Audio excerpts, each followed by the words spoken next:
Hi there, this is Mal Burgess, and today we're going to take a quick look, a little tour of the library.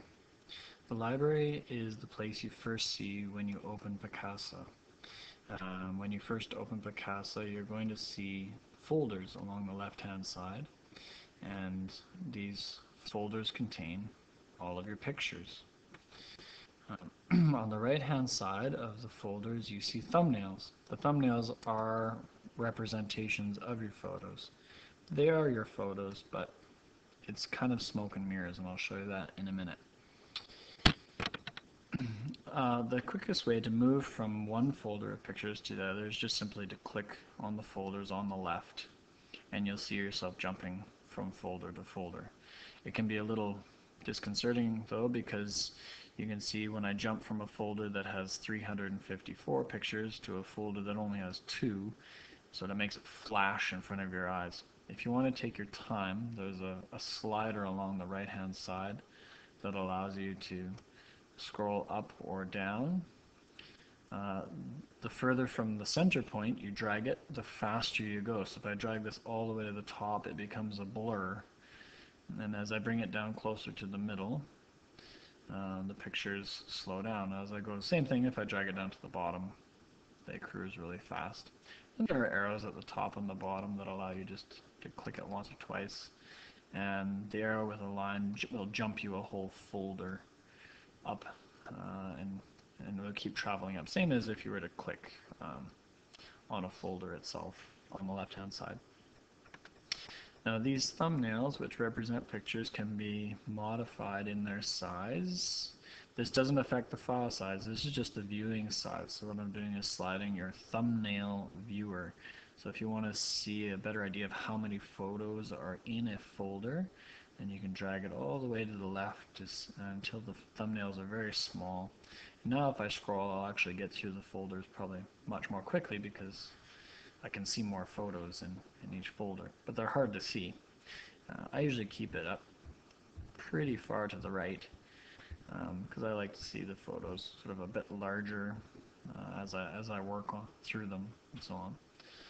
Okay, so you can click on a folder, you'll see it change to that folder, and notice that when you do click a folder, the name changes at the top. As I scroll down, this is the sunrise at St. Catherine. As I scroll down to the next folder, which is the Honda Civic for sale, you'll see that title of that folder will take place of the other one, and it will remain there until the next folder comes into view, which is illustrations by a past student, and then those ones and so on. Or you just click on the folder name and you'll see it at the top. Now just to illustrate that this is really this piece of software is showing your photos, and these thumbnails are not truly the real image. If you were to click on a folder, notice as I put my pointer on it, it starts to open to reveal that actually the folders in Picasa are buttons. And if I click on it, it will actually open the true folder on my computer of where the actual files are located. Okay? This folder is called Sunrise at St. Catherine. Here are the files that are contained, and you can see files actually have file extensions, which is the last 3 letters, JPG. It's a very common file extension. If I close this again, you'll see the same pictures are shown to me in Picasa, but these are not the actual real files. The files are stored in folders that are on my computer's hard drive. So same thing if I go to the Honda Civic and I click the yellow folder, it's going to bring up all the pictures in their numerical order in that folder. Okay. Excuse me. You'll also notice that if I click on a folder, it'll represent that whole folder in the bottom left area, an area called the tray. Now the tray is really important in Picasa. If I click on a single photo, you will see that picture represented in the tray. And if I click on a different picture, or if I change to a different folder, by clicking a folder, it puts that whole folder in the tray. Again, if I just click a single photo, that photo is placed in the tray. Okay. That will come in handy later understanding the tray, because if I wanted to email a picture or print a picture or even export a picture or upload a picture to Google Photos, they must be in the tray first. So learning how to select photos and place them here in the tray will be really important to working with Picasa effectively. A couple other things, you'll see there's buttons in the bottom right corner. Probably the most useful one is one called the Properties panel. And what will happen when I click on this eye, I'll get a Properties pane, like almost like a window pane that opens up on the side.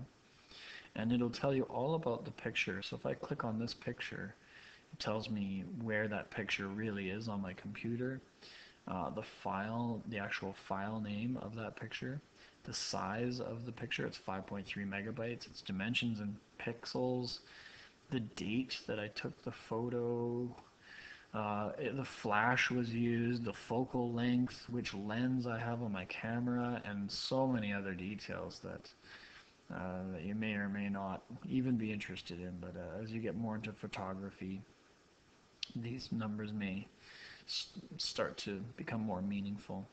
Right, and I can leave that pane open and click on a different photo, and I will see that this file size is a bit smaller. It's only 4 megabytes, and same camera though. And I can close this little pane by just clicking on that X to get rid of it. Okay. Another really neat feature of Picasa is that it has filters. Filters such as show only the photos with faces. Now it found no faces. Perhaps that's because I haven't used the face recognition. I have lots of faces. Here's some faces right here. It's my family. If I click on the face recognition again, it's saying no photos found, which is interesting. I think it's because I haven't used the face recognition aspect of Picasa. Sometimes it can be hard to find the videos that you may have shot with your camera. So if I click show movies only, that's a filter. They're showing some of the videos that I've made for the chemistry website and a biology video underneath that, and it's just showing me the videos that I've filmed using my camera. And I want to see all pictures again, so I'll click back to view all. It still thinks I want to look at the biology videos, but so now we've got sort of a general idea of how to maneuver in Picasa, and today we were talking about the library. In future videos we'll take a look at how to select photos to work with in Picasa and then get into editing. Thank you for watching.